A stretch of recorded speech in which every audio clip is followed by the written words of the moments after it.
Hey, welcome back to the Big Rant Show. As always, thank you for joining me. If you could, hit the subscribe button down below and let's get right to it.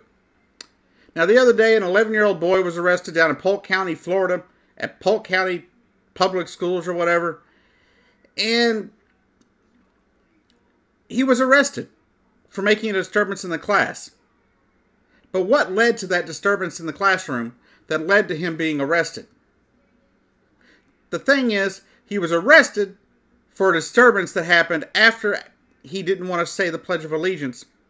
And a substitute teacher by the name of Ana Alvarez basically demanding a response for why he didn't want to say the Pledge of Allegiance. She asked him, why won't you say the Pledge of Allegiance? He responded that he thought the flag was racist and that the national anthem was offensive to black people. Now, I can't say whether or not it is or not. To me, it's not a racist symbol. But other people do have that view. I can't sit here and tell other people what views to have. All I can do is give you the facts and the information I have and see which way you go with it. And hope maybe you agree with me.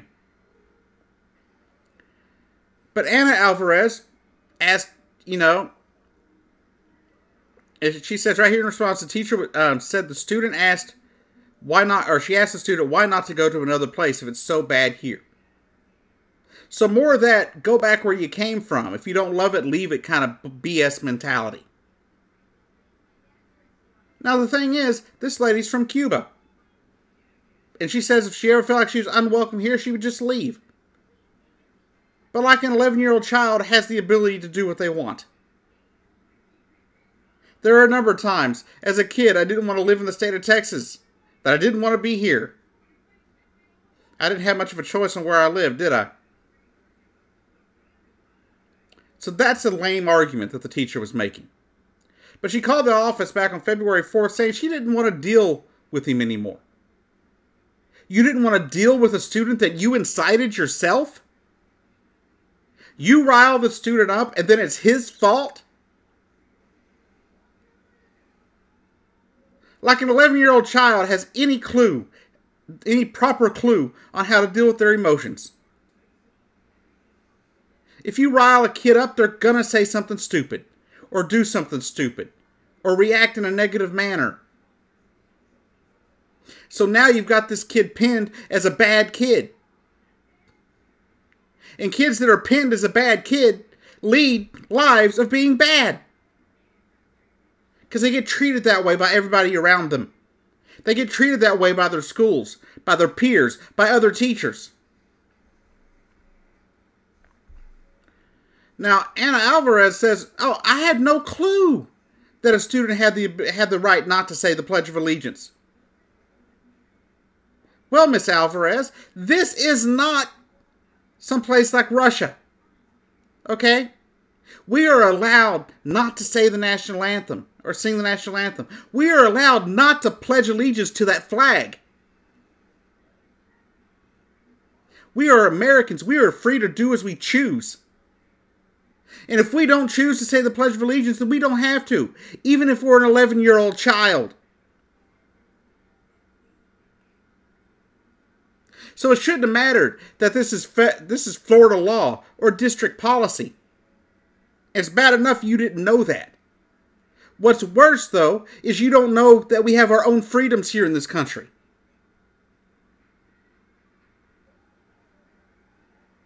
That you're able to be a substitute teacher, but you don't know the first thing of our Constitution or our freedoms.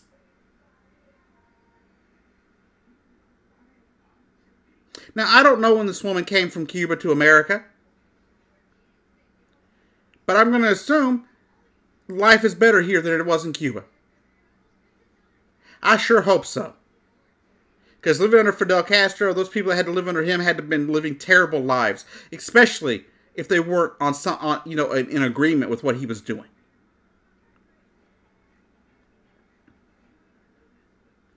But to be here and be a substitute teacher and to sit there and basically incite a child to the point that you feel like you have to call the office and the police because you incited him, you upset him when you could have left well enough alone. I remember being around 4th grade, living in Lindale, Texas. That's fairly deep East Texas. Fairly patriotic, if you ask me. You know, back during that time, there was the Gulf War going on. And for whatever reason, I don't remember exactly why. I just don't think I was feeling good that day. Just didn't feel like doing it or whatever. The Pledge of Allegiance came up for us to do in the morning, and I sat there in my chair and didn't stand. That's back when I could stand. I didn't say the Pledge of Allegiance that day. I wasn't even asked why I didn't say the Pledge of Allegiance. The teacher left it to, oh, that's stubborn Jake. Because I was a very stubborn student. And that's just where she left it. Didn't ask me about it, didn't insult me about it, didn't try to incite me or try to upset me. She just let it go. Like water off a duck's back. And that's what the substitute teacher should have done. This is America, and we are free to either say the Pledge of Allegiance or not. We are not required to by any law or by anybody putting a gun to our heads to honor the country or pledge allegiance to this country. Now, myself, I never missed a time to say the Pledge of Allegiance after that time in 4th grade. Because I love this country. For all our faults, everything we have that we do have wrong in this country that we need to work on, I do love this country. And I believe most people do. And whatever this child believes is whatever he believes. It's probably what he was taught at home. And if that's what his family believes, that the national anthem and the Pledge of Allegiance or the flag are racist, that's their beliefs. I don't have to agree with them. But I will always stand for their right to have their opinion, whether I agree with it or not. I don't have to agree with you to respect you as a human being. Anyhow, this has been The Big Ranch Show. I've been your host, Jacob Keck, and I'll see you down the road.